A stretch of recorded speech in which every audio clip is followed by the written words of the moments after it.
Alhamdulillahi Rabbil Alamin. Segala puji, puja hanya milik Allah Subhanahu wa Ta'ala yang maha dekat, maha mendengarkan apapun yang terucap. Allah yang maha tahu segala apapun yang kita pikirkan, setiap lirikan mata, setiap isi hati. Tidak ada yang tidak diketahui Allah.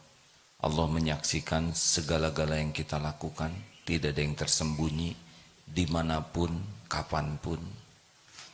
Dan setiap yang kita lakukan pasti tercatat, ada balasannya, tidak tertukar.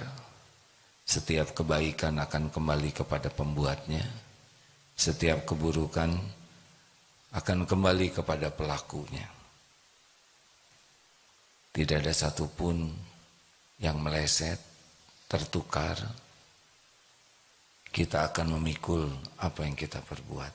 In ahsantum, ahsantum li anfusikum, wa in asatum falaha. Allahumma salli ala Sayyidina Muhammad wa ala alihi wa ashabihi ajma'in. Bapak Ibu yang baik dan adik-adik para santri, hidup ini sepenuhnya adalah ujian. Sepenuhnya adalah ujian. Kesuksesan adalah ketakwaan.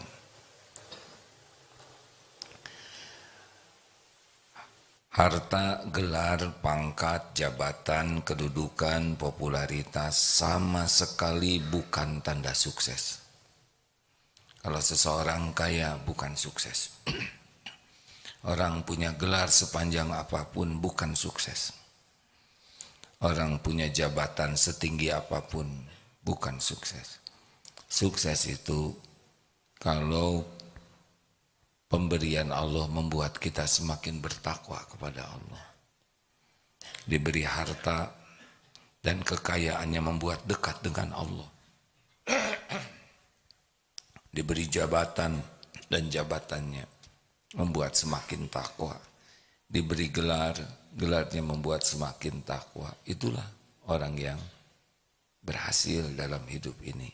Karena orang yang sukses dalam pandangan Islam adalah inna akramakum indallahi atqakum. Yang paling mulia di antaramu di sisi Allah adalah yang paling bertakwa. Maaf. Apa itu bertakwa? Orang yang takwa adalah orang yang paling yakin kepada Allah dan berbuah kepatuhan kepada perintah Allah dan kesungguhan untuk meninggalkan apa yang Allah tidak suka. Jadi semakin yakin hatinya, semakin bersemangat melakukan apa saja yang Allah sukai, dan semakin bisa menghindarkan diri, menjauhi dari apa yang Allah tidak suka, itu semakin takwa. Salah satu ciri ketakwaan dalam hadis Imam Tirmizi, derajatnya hasan, tapi dalam penjelasan Al-Albani ini disebut hadis sahih. Min husni islamil mar'i tarkuhu ma la ya'ni. Di antara ciri kualitas keislaman seseorang meninggalkan hal-hal yang tidak ada manfaatnya. Jadi salah satu yang membuat seseorang itu mendekati ketakwaan di antaranya adalah kemampuan untuk meninggalkan, menjauhi hal-hal yang tidak ada manfaat atau yang sia-sia. Bapak Ibu yang baik, hidup ini sepenuhnya ujian. Ujian itu mudah atau susah, kata kuncinya adalah semakin takwa atau tidak. Karena Allah sudah janji, wa may yattaqillaha yaj'al lahu makhrajan. Barang siapa yang bertakwa, baginya jalan keluar. Persoalan apa saja, semua persoalan yang kita hadapi Allah sudah tahu. dan terjadi pun dengan izin Allah. Dan yang paling menguasai solusi hanya Allah. Tidak ada pertolongan selain dari Allah. Kalau Allah mudahkan, mudah. Kalau Allah tidak tolong, pasti susah. Tidak ada persoalan yang rumit bagi Allah Subhanahu wa taala. Semuanya ada dalam kekuasaan Allah. Jadi masalah terbesar dalam hidup kita bukan masalah hidup. Bukan masalah keuangan, bukan masalah keluarga, bukan masalah anak-anak, bukan masalah kesehatan. Bukan itu masalah terbesar dalam hidup kita. Masalah hidup kita ini, kita serius tidak jadi ahli takwa, itu saja. Karena kalau kita makin bertakwa, kita seperti diberi kunci. Allah nanti menyelesaikan masalah kita. Jadi pikirannya harus kita robah. Bahwa solusi itu bukan karena kepintaran, bukan karena pengalaman, bukan karena kekuatan, bukan karena kehebatan, bukan karena jaringan, bukan. Walaupun punya kepintaran, kalau Allah tutup saja. Solusi terbaik itu adalah karena ketakwaan. Jadi kalau bapak ingin istri soleha, istrinya semakin soleha, apa rahasianya pak? Bapak jadi suami yang paling soleh. Bapak tidak bisa menyolehahkan istri. Ibu, ini ada tamu nih dari jamaah Masjid Baitus Salam Semarang, 120 orang. Mana? Masya Allah, Alhamdulillah. Selamat datang. Kulo ngaturaken matur suwun sanget. Samenika kula durung saged basa Jawa yo. Ngaturaken minta maaf. Sia-sia. Ibu ingin punya suami yang baik? Bu, ibu ingin suami ibu jadi suami yang soleh? Ibu bisa menyolehkan suami tidak? Ibu bisa menyolehkan suami tidak? Gak bisa. Hanya Allah yang bisa menyolehkan suami ibu. Apa yang harus dilakukan agar suami ibu soleh? Jadi istri yang solehah, yang bertakwa. Itu solusinya. Kita ingin punya anak-anak yang soleh, soleha, bagaimana? Jadi orang tua yang bertakwa. Jadi bukan maksa anak-anak jadi soleh, tidak bisa. Kunci pertamanya, layakkah saya dititipi anak yang soleh? Hanya Allah yang bisa membulak-balik hati anak-anak, bukan kita.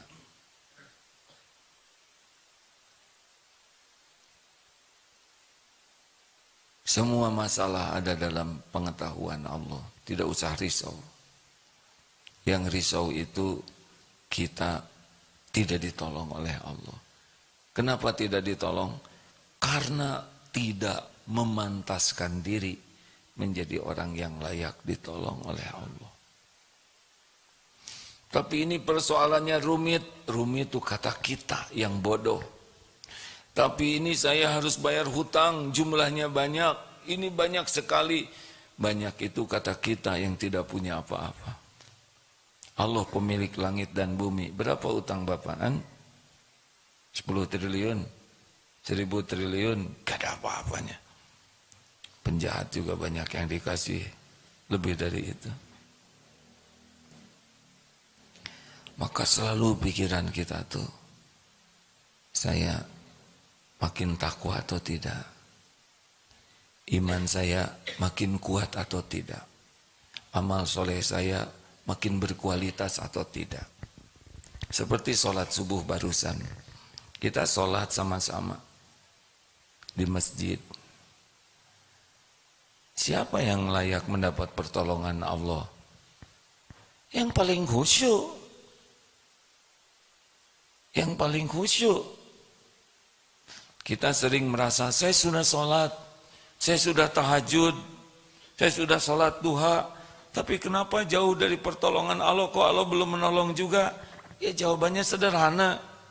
Khusyuk tidak. Kenapa jadi melotot gini ke saya? Ada yang dililit hutang. Saya itu sudah tahajud. Saya sudah 40 rakaat minimal sehari. Ya bagus, bagus. Tapi pertanyaannya yang Allah sukai itu bukan hanya mengerjakan sholat, tapi mendirikan sholat. Bapak sudah tahu belum bedanya mengerjakan dengan mendirikan? Kalau yang mengerjakan sholat, ya asal saja sholatnya. Ada yang mengerjakan sholat tetapi Allah tidak menyukainya. Tadi waktu subuh dibaca, wawailul lil musallina alladzina hum an sholatihim sahun.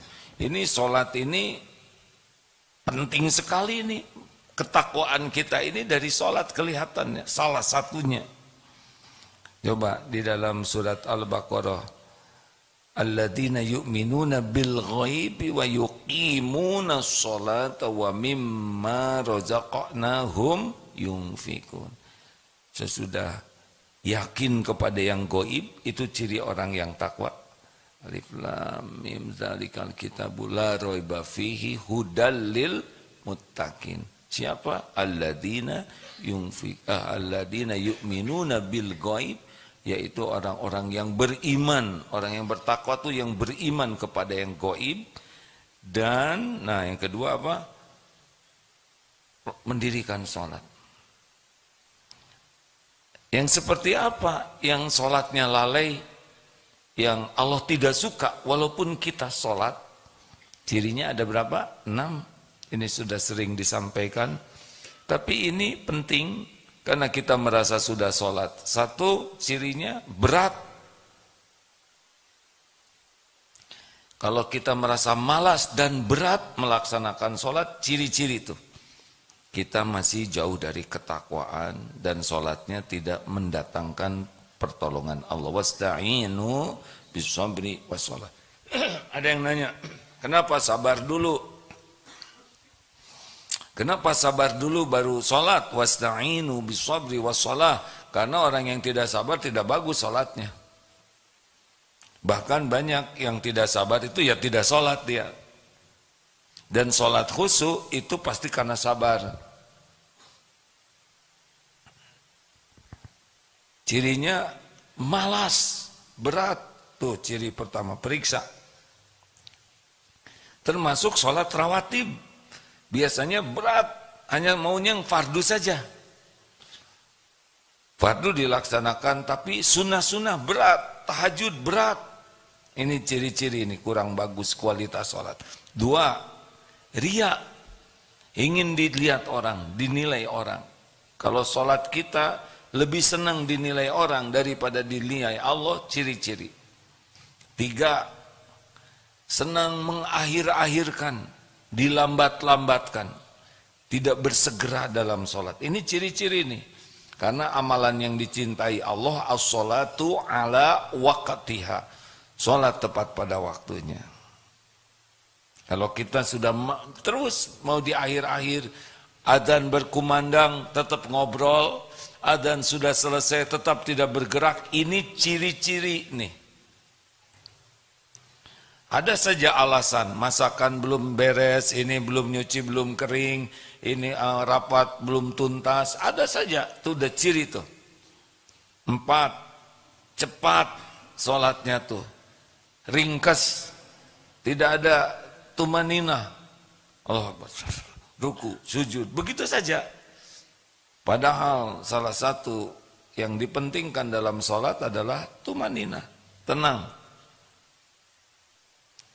Yang keberapa? 5, sedikit ingat Allahnya. Tadi sholat bagaimana? Dibaca ayat yang agak panjang, makin lengkap lamunannya. Ya. Ketika dibaca yang pendek, nah ini dia nih, benar imam nih. Makanya tadi kombinasi yang rakaat pertama panjang, karena khawatir pas rakaat kedua sudah cemas. Wah gawat nih, panjang lagi. Bukannya bahagia. Kenapa kita tidak menyukai, sebagian tidak begitu suka imam bacaannya panjang? Tahu kenapa? Karena tidak mengerti artinya. Kalau mengerti, nikmat saja. Mau imam baca sepanjang apapun, nikmat saja. Ini saya sudah 15 menit bicara. Anteng saja begini ya. Karena apa? Karena mengerti. Berapa banyak di antara kita yang sholat dan tidak mengerti arti bacaan sholat. Benar? Bagaimana kita bisa khusyuk? Kita tidak mengerti apa yang kita baca. Kenapa kita tidak mengerti? Karena tidak mau belajar untuk mengerti. Kita puas apa adanya. Puas dengan sholat yang apa adanya. Dari dulu itu. Yang dipegang cuman pelajaran SD. Sekarang umur 70 tahun. Jadi jelas. Kenapa hidup ini ribet terus, Pak? Halo? Jelas tidak? Karena memang kita tidak melakukan apa yang Allah sukai. Kita sholat, tapi tidak mendirikan sholat. Yang Allah sukai itu mendirikan sholat. Wa aqimis sholat li dzikri, dan dirikanlah sholat untuk mengingatku, mengingat Allah. Lah kita sholat segala diingat selain Allah. Jadi kebalik-balik. Makanya salah satu ciri ketakwaan seseorang pasti bagus sholatnya. Dan yang keenam, ciri orang yang lalai dalam sholat adalah malas berjamaah. Ini bapak-bapak dari Semarang tiap hari pasti ahli masjid nih. Jangan cuma pikniknya aja. Giliran mau ayo ke Bandung, ke Darut Tauhid, daftar. Tapi hari-hari jarang ke masjid. Tidak bisa, Pak. Apalagi lelaki, dibakar tuh rumahnya. Rasulullah tuh sampai mau membakar rumah dalam tanda kutip ya. Laki-laki yang tidak ke masjid. Laki-laki tidak ke masjid tidak usah disebut lelaki solehah ya. Tetapi ya tidak jantan lah.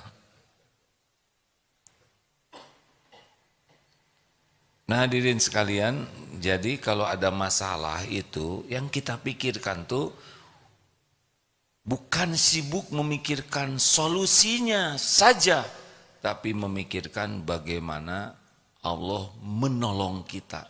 Itu yang benar. Bukan saya memecahkan masalah, tapi bagaimana saya ditolong Allah memecahkan masalah. Bagaimana saya bayar hutang? Bukan bagaimana Allah melunasi hutang-hutang saya. Bagaimana saya menjadikan anak-anak jadi soleh? Bukan bagaimana Allah menolong menyolehkan anak-anak.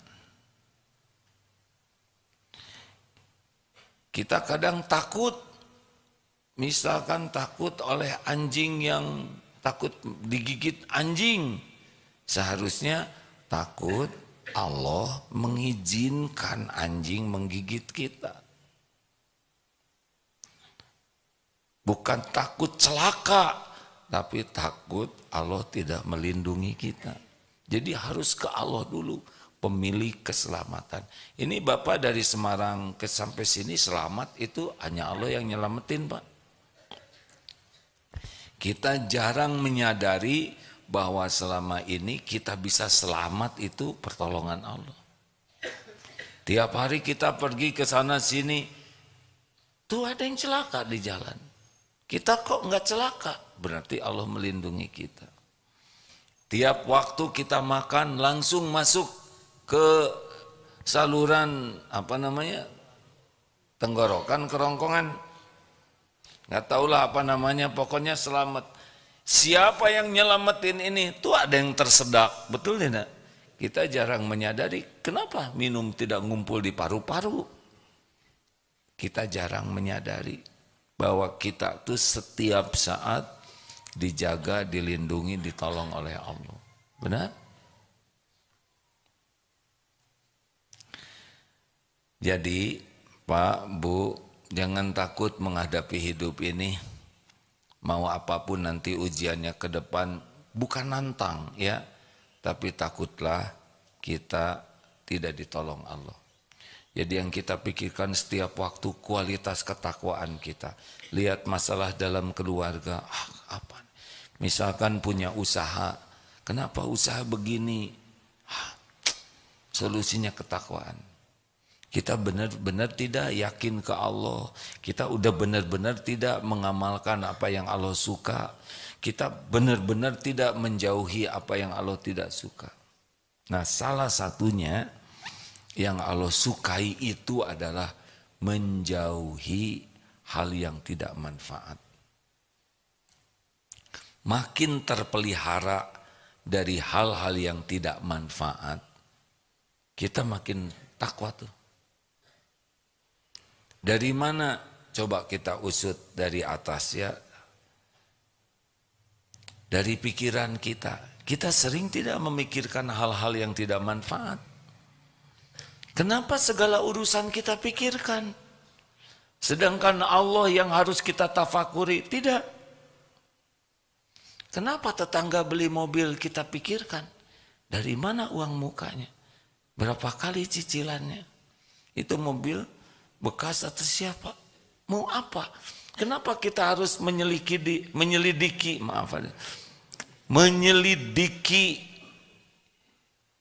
masalah-masalah orang yang bukan tanggung jawab kita? Kalau kita mau mikir manfaat tidak nih pikiran ini, yang saya pikirkan ini manfaat tidak? Itu tanya, udah mikir yang manfaat. Apa yang bisa membuat kita makin ingat Allah, yang membuat kita makin taat kepada Allah, yang membuat kita makin yakin ke Allah? Ilmu, banyak pikirkan zikrullah, banyak pikirkan apa yang Allah sukai. Kalau nggak suka, udah. Sebel banget orang itu menghina saya, udah mengapain kita mikirin dia? Tapi dia menghina saya terus, udah. Tuhan kita tuh Allah. Apa yang harus kita lakukan kepada orang yang menghina kita? Apa coba? Apa? Maafkan. Wal 'afina 'anil nas. Selesai.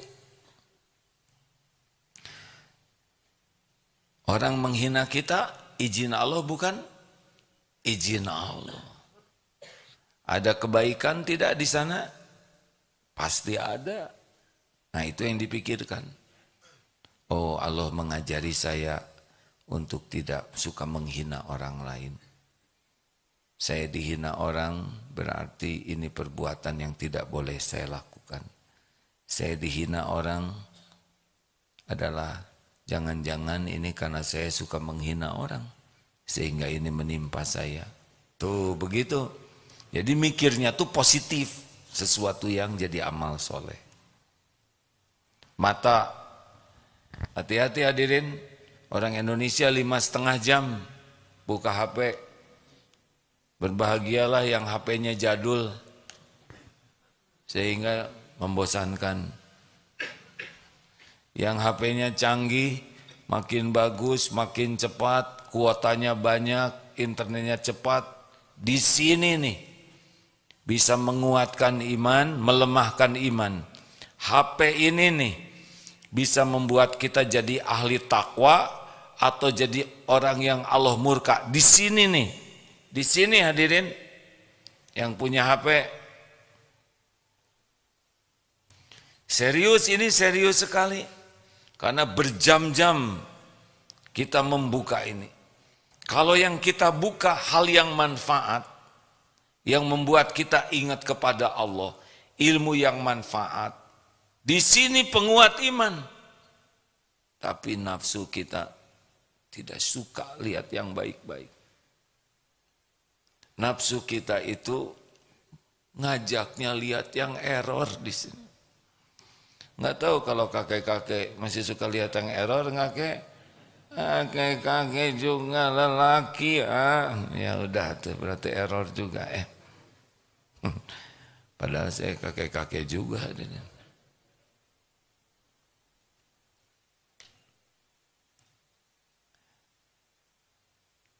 Mikir apa?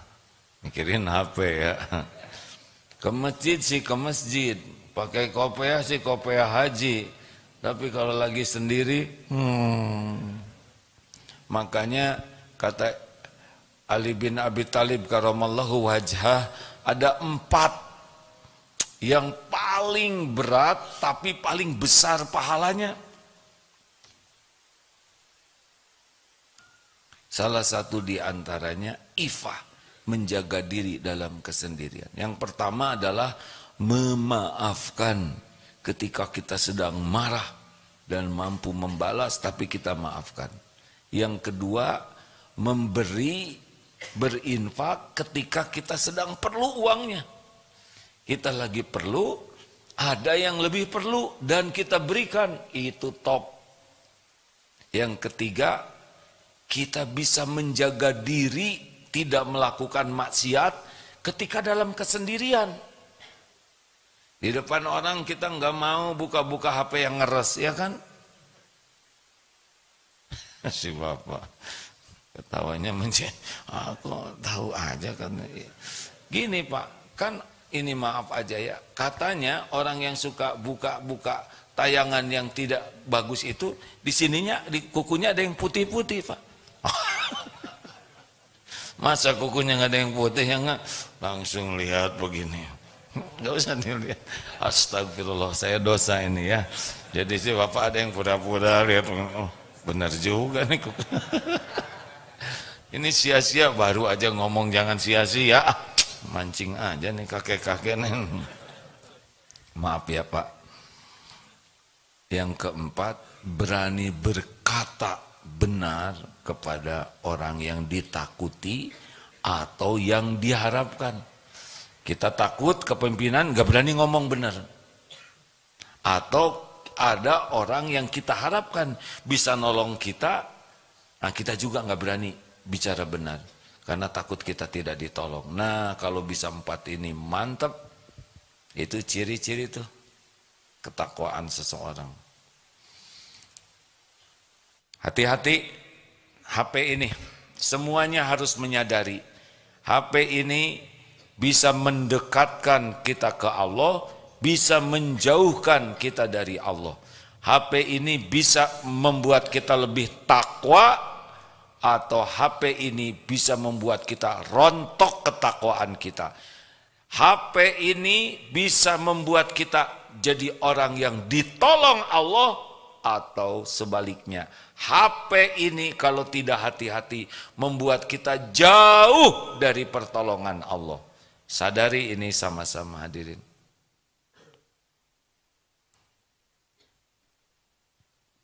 Kelihatannya semua serius ini. Kalau gitu mau saya jual, jual lah.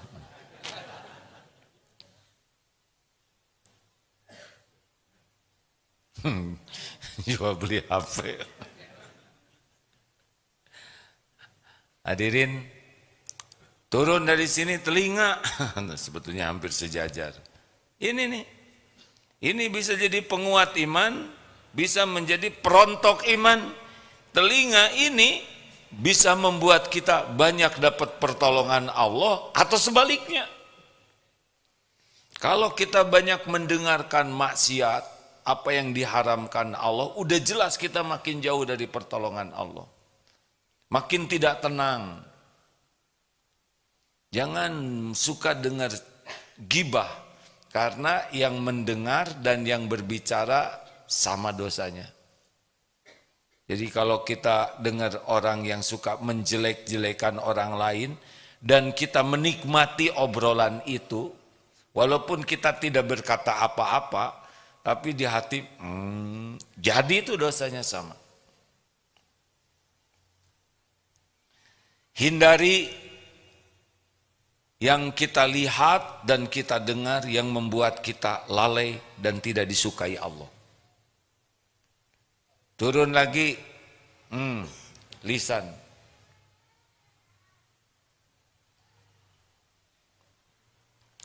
Nggak apa-apa Bu, itu ada adik kita menangis. Nggak apa-apa, tenang ya. Pasti suatu saat berhenti tangisannya ya. Pasti, nggak mungkin nangis seumur hidup, betul tidak? Dan kita yang mendengar, ya nggak apa-apa. Anak dibawa ke masjid, gak apa-apa. Ada hadisnya, Rasulullah SAW pernah mendengar ada bayi yang menangis dan beliau mempercepat sholatnya. Berarti terdengar. Khusyuk itu bukan tidak mendengar apa-apa.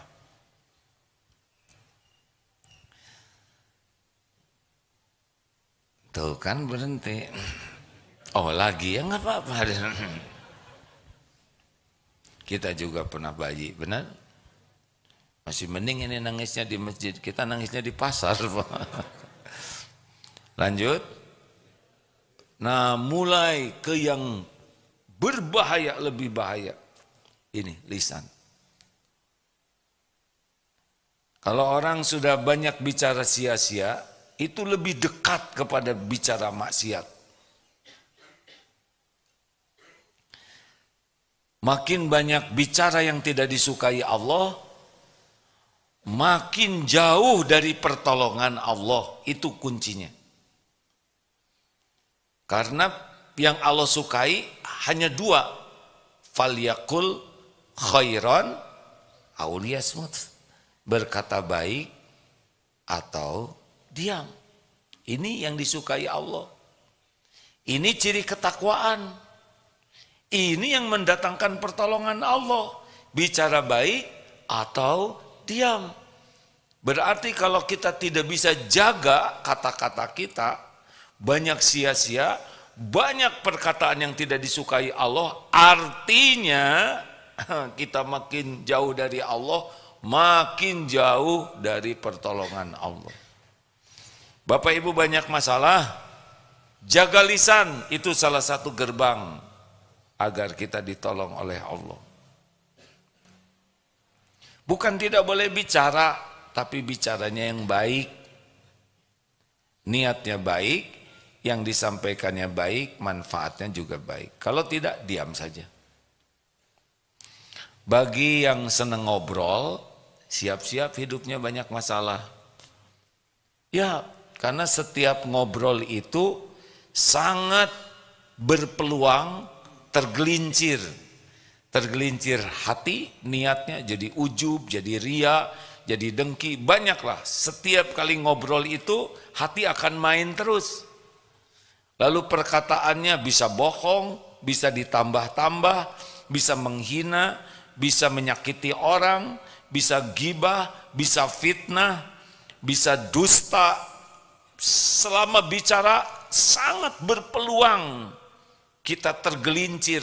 Hati juga tergelincir kata-kata, dan itu artinya kita semakin menjauhkan dari pertolongan Allah.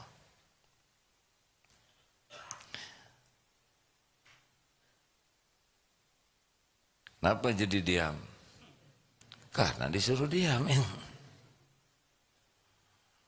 Sepi dong, kalau diam. Ya kalau mau bicara, bicara saja.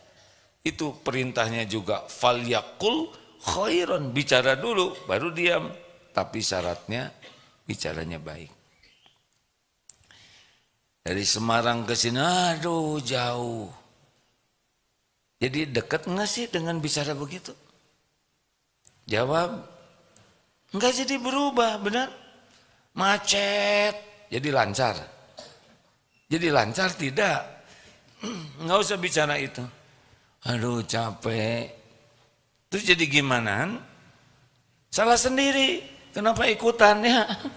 Udah jelas dari Semarang ke sini jauh. Yang dekat dari Semarang kemana Mas? Ke Mall. Seperti mau ke Mekah. Aduh 9 jam. Ya udah cari yang 9 menit. Mau apa kita mengeluh? Mau apa kita mencela? Mau apa kita ngerasulo? Memang pilihan kita mau pergi, benar? Nikmati. Capek itu penggugur dosa. Badan sakit-sakit itu penggugur dosa. Gak usah mengeluh. Tapi ya, suami saya tuh, siapa yang milih? Hah? Dulu tapi nggak kayak gini suami saya. Ibu juga dulu nggak kayak gitu. Ya nggak? Udah bicara yang baik saja. Alhamdulillah. Pengen ditolong oleh Allah. Jaga lisan. Jangan bicara sekuat tenaga kecuali mikir dulu. Baik tidak niatnya. Benar tidak yang saya sampaikan. Apa dampaknya? Allah suka atau tidak. Makin jaga lisan dan ikhlas menjaganya karena Allah yang menyuruh, insya Allah makin dekat dengan ketakwaan, makin dekat dengan pertolongan Allah. Orang-orang yang bicaranya tidak terjaga jauh dari ketakwaan, jauh juga dari pertolongan Allah.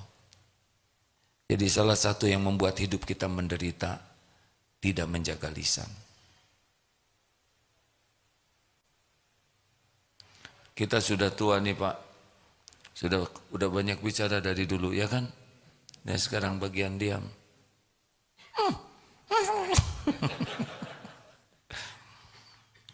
Nanti sepi begini hadirin, bicarakan tidak harus dengan kata-kata.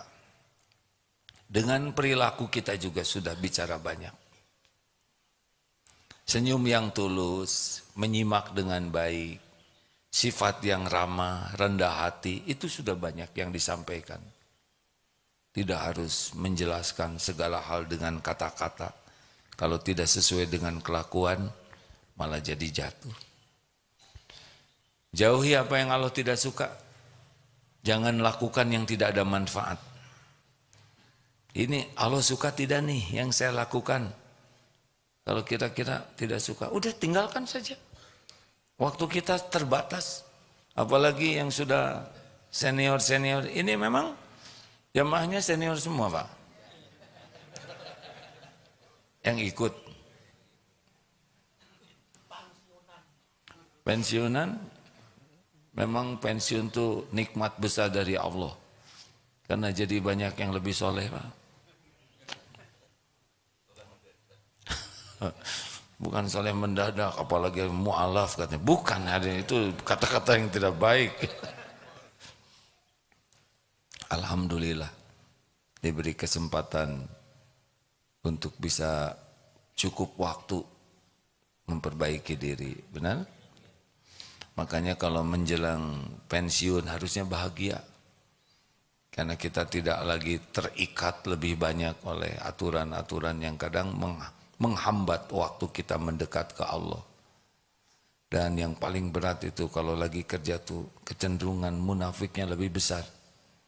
Acting terus. Duniawi saja. Seakan-akan mau dibawa kemana dunia ini.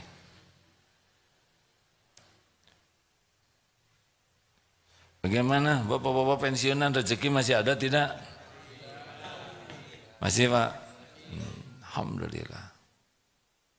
Bagus. Dulu takut pensiun. Ya, sekarang nggak takut lagi kan? Karena udah jadi pensiun. Banyak yang takut tua. Tenang aja kalau udah jadi terima ya Pak ya. Nikmati Pak. Kita ini rata-rata lahir tahun berapa? Ada yang 50-an. Berarti sebagian sudah bonus ya? Hah? Yang di atas 63 bonus tuh Pak. Harus benar-benar bersyukur. Yang mau 63 ya siap-siap. Saya sekarang 62 Pak. Setahun lagi 63. Harus siap-siap betul. Bisa lebih cepat. Takut jangan mati. Oh jangan takut. Dunia ini mampir. Harusnya ya, Harusnya kita kangen kepada Allah tuh. Harusnya kematian tuh sesuatu yang kita rindukan. Bapak-bapak dan ibu-ibu dari Semarang ke sini pasti suatu saat lebih senang pulang, gak mau lama-lama di sini, ya enggak? Iya kan? Ayo pulang, senang tuh. Kayak haji aja 40 hari itu. Kangen pengen pulang ke Indonesia. Karena di sana cuma mampir. Walaupun menyenangkan, tapi banyak yang menunggu-nunggu waktu pulang. Bagusnya yang idealnya begitu, Pak. Kita kalau mau pulang tuh senang. Bakal jumpa dengan pencipta kita yang maha baik, yang mengurus kita setiap waktu, yang menutupi aib-aib kita, yang menjaga kita siang dan malam, yang kasih sayangnya tidak pernah bisa ditandingi siapapun. Harusnya kita kangen, rindu kepada Allah, ya. Harusnya begitu. Tapi kalau lihat bekal, rasanya merasa belum cukup. Ini ada baiknya, Pak, kalau tahajud, salah satu waktu di tahajud digunakan begini, Pak. Kalau saya ke surga, nanti apa aja, surga tuh enak. Semua kenikmatan ada di sana. Kebahagiaan yang tidak ada tandingannya. Apa yang tidak dimiliki di dunia, kalau ke surga kita mendapatkan segala yang terbaik. Sudah begitu, bayangkan kita di surga gimana senangnya. Sudah begitu, bayangkan kalau kita jadi ahli neraka. Tubuh terbakar, otak kita mendidih, minumannya nanah, kadang lahar. Kalau kulit kita sudah angus kemudian tumbuh lagi. Menginjak bara api neraka saja, otak kita tuh mendidih, ya. Belum lagi buah jakum berduri yang panas, dicabik-cabik, bayangkan. Sudah itu, pikirkan, bekal kita kemana nih bawanya? Apa bekal jadi ke surga atau bawa ke neraka? Terus kalau kita mati misal, sudah berada di alam barzah, apa sih yang paling kita inginkan? Pak, kalau Bapak meninggal, terus ternyata di akhirat kita minus, apa yang paling Bapak inginkan? Ingin kembali. Mau apa kembali, Pak? Mau apa kembali ke dunia? Kalau kita udah mati dan ternyata nggak cukup bekal kita, kan? Mau apa kembali ke dunia? Mau beramal. Nah sekarang belum mati, ya udah beramal lah sekarang. Kenapa harus nunggu mati dulu mau kembali? Ini serius hadirin. Kalau kita mikir nih, mati kemudian kita nggak cukup bekal, kita masuk neraka, na'udzubillah. Apa yang kita inginkan? Ingin kembali ke dunia. Mau apa? Mau memperbanyak amal. Nah sekarang belum mati. Bukankah sekarang waktunya beramal? Benar? Ini adik-adik banyak loh yang mati muda, ya. Jangan nunggu 63 kan. Ada yang 25, 27. Ada berapa usia sekarang? Ada yang 24. Malah 23,5 deh, ya. Demikian, alhamdulillah, jauhi kesia-siaan, sibuk saja dengan apa yang Allah suka, sekuat tenaga, apa yang Allah tidak suka, udah tinggalkan aja lah. Tapi gimana, jangan gimana-gimana, mau tidak ditolong Allah. Kalau mau ditolong Allah, ya udah jangan cari penyakit. Setiap dosa itu beban. Setiap kali kita melakukan dosa, kayak naruh beban di sini. Dan kecenderungannya kalau kita melakukan dosa dan maksiat, itu akan melakukan dosa lainnya. Berseri. Dan itu makin nekan ke hati kita tuh. makin gelisah, makin tidak tenang. Kalau kita melakukan maksiat itu makin malas ibadah, makin malas ke majelis ilmu, makin berat ke masjid, udah pasti itu. Kalau kita maksiat itu makin malas ibadah, makin malas nyari ilmu, makin malas ketemu orang-orang baik, maunya ketemu dengan ahli maksiat lagi, ahli yang menyia-nyiakan kehidupan terus, dan makin jauh, makin berat, makin tidak tenang, makin nyesek hidup ini. Persoalan kecil saja jadi masalah besar. Gak ada bahagianya, gak ada bahagia. Tidak ada bahagia dalam dosa, tidak ada bahagia dalam maksiat, tidak ada. Walau dunia dikasih melimpah ruah, gak ada ketenangan, tidak ada. Allah tidak menciptakan kebahagiaan dan kemuliaan dalam dosa dan maksiat, tidak bisa. Jangan ukur kebahagiaan dengan datangnya dunia. Dunia nggak ada apa-apanya, cuman casing saja. Penjahat saja dikasih oleh Allah dunia ini. Jangan kagum kepada kekayaan, kedudukan, jabatan, popularitas. Gak ada apa-apanya, gak ada apa-apanya. Sama sekali bukan tanda kemuliaan. Mulia itu adalah inna akramakum indallahi atqakum. Sesungguhnya yang paling mulia di antaramu di sisi Allah, yang paling takwa, yang paling enjoy life, yang paling good life, bahagia hidup ini. Tenang. Masalah pasti banyak, tapi di sininya dibuat tenang oleh Allah. Lega. Rumah sempit jadi lega. Di sini. Uang sedikit jadi banyak. Uang banyak lebih banyak. Bisa beramal soleh. Wes ngono bae yo. Ya. Ada pertanyaan? Silakan. Ada 12 menit. 1, 2, ibu-ibu adakah? Sebentar, silakan. Baiknya kalau sudah pertanyaan, mikrofon sudah siap. Dek. Jadi sebaiknya dilihat dulu yang ngacung. Nah gitu ya. Alhamdulillah. Bismillah. Mau gimana? Apa? Mau tahu tips gimana caranya kita berdoa terus kita tuh yakin meskipun itu doa keinginan dunia, kita tuh yakin bahwa Allah tuh mengabulkan, dan sebelum kita meninggal tuh kita pengen banget terkabul doa itu tuh. Mau apa? Jika saya melihat kondisi sekarang, pengen memberangkatkan umroh, kemudian membarengi umroh gitu. Terpikir tuh gak bakal mungkin gitu, Pak. Dan sebelum mati, Gak bakal mungkin tuh gimana?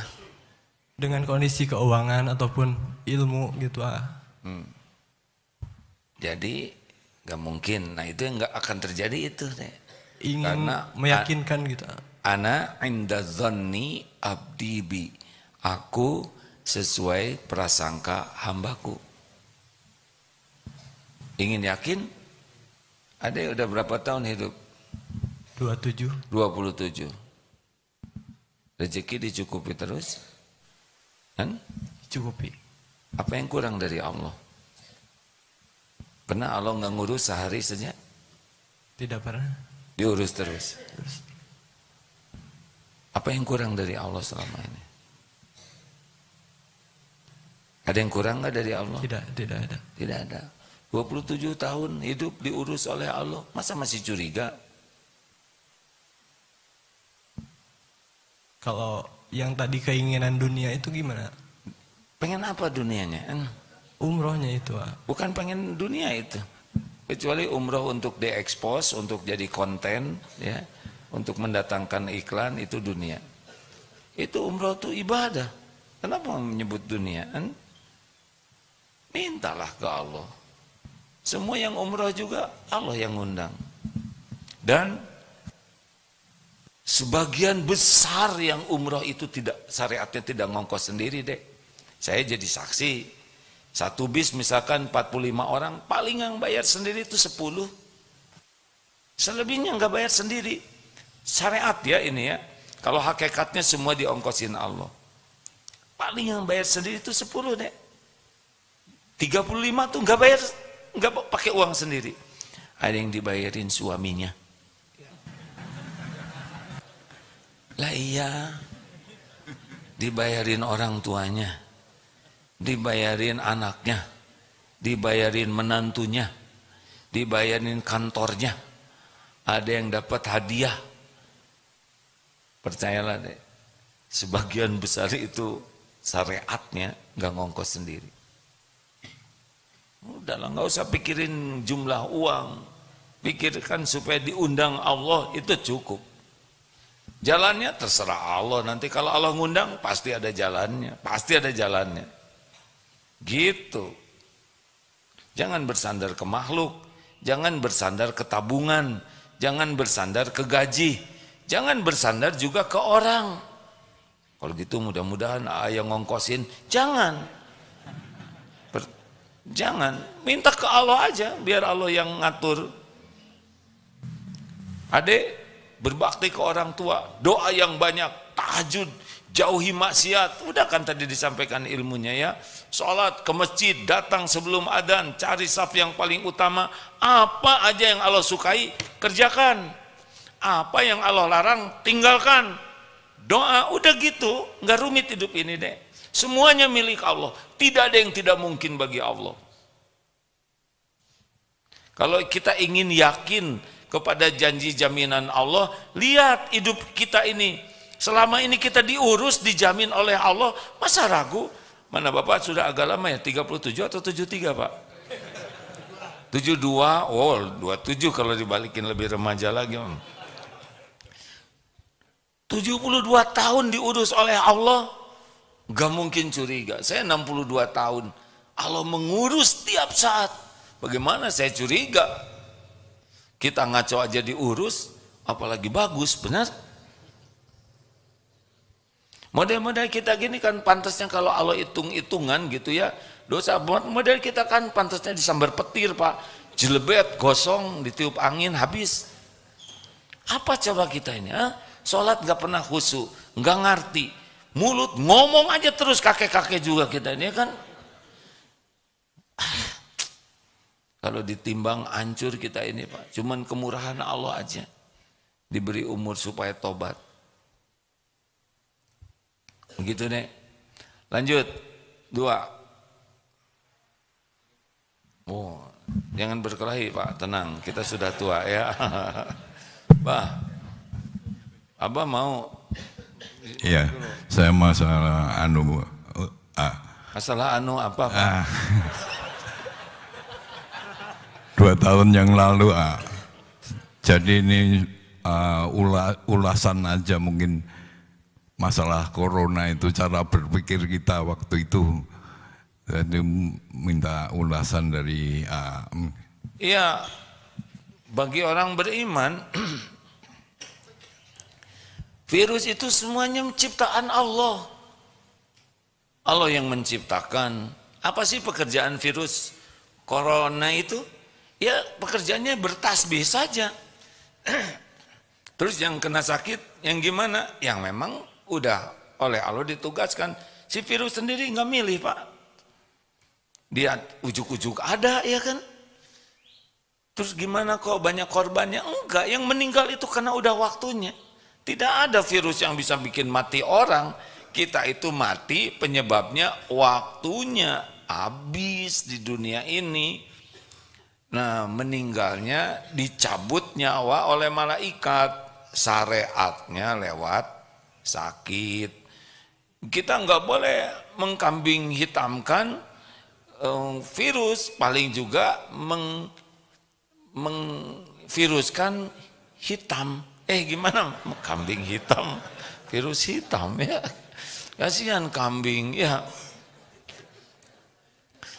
Ada yang mengatakan kita tidak boleh takut kepada virus, kita hanya takut kepada Allah. Terus dia tidak mau menggunakan masker, dia tidak mau SOP.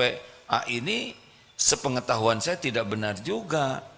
Karena emang dalam Islam, dalam usul fikih, menolak kemudaratan itu sederhananya ya, lebih diutamakan daripada yang mendatangkan kemanfaatan.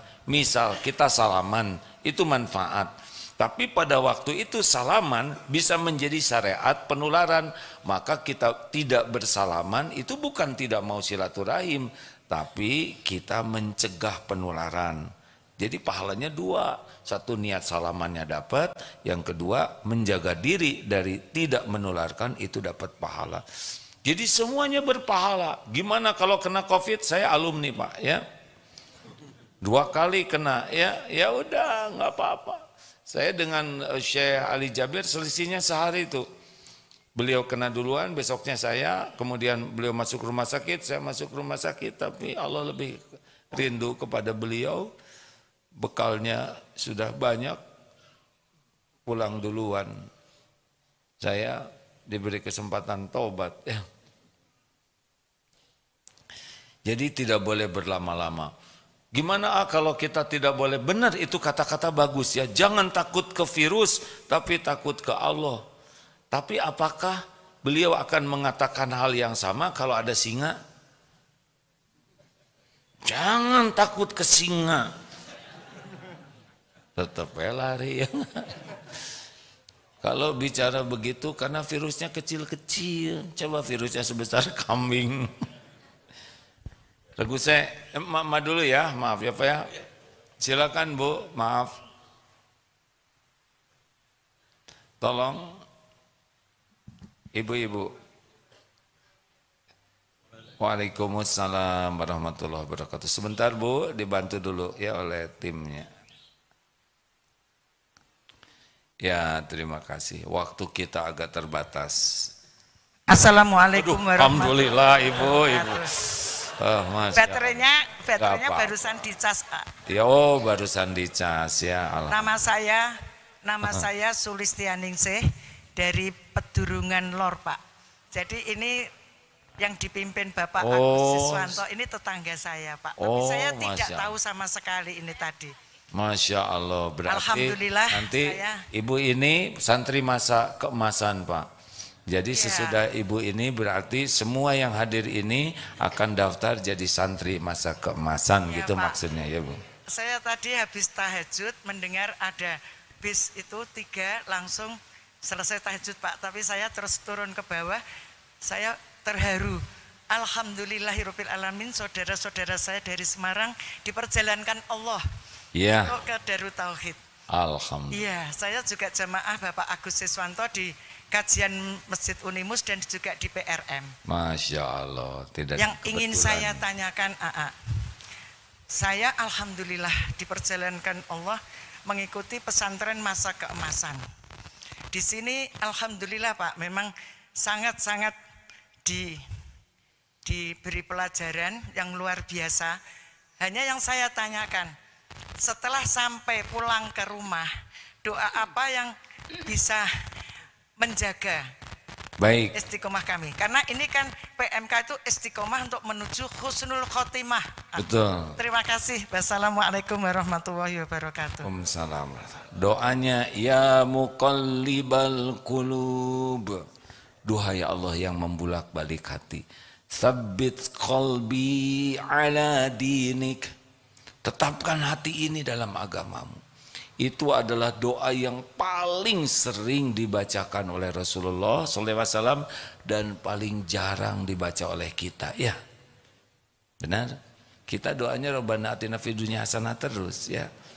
Tidak apa-apa doa itu dibaca baik, tapi jangan tinggalkan ya muqallibal qulub sabbit qalbi ala dinik. Itu diantara doanya. Dan satu lagi, Rabbana la tuzigh qulubana ba'da id hadaitana wa hab lana min ladunka rahmah innaka antal wahhab. Ini supaya tidak dicabut sesudah Allah ngasih hidayah. Harus minta. Istiqomah itu hanya datang dari Allah. Minta kepada Allah, ya Allahumma rzuqnal istiqomah. Ya Allah, rizkikan kepada kami istiqomah. Hadirin, jam 6 sudah sampai. Terima kasih kepada semua yang menyimak di MQTV, di medsos, di semua jaringan ini. pasti hanya takdir Allah yang membuat kita silaturahim. Nanti jam 9 di Eko 1 kajiannya seni mengendalikan emosi. Pakai seni ya. Gimana nih emosi kita dikendalikan? Silakan hadir. Kalau nanti di Istiqlal pekan yang akan datang, jadi pekan ke-1 di Bandung di Eko Pesantren 1 dan pekan kedua di Masjid Istiqlal Jakarta. Kalau di Masjid Istiqlal Jakarta adalah 4 ciri orang yang tidak akan tersentuh api neraka. Oh, ini seru. Ya, silakan hadir. Subhanakallahumma bihamdik asyhadu alla ilaha illa anta astaghfiruka wa atubu ilaik. Assalamualaikum warahmatullahi wabarakatuh.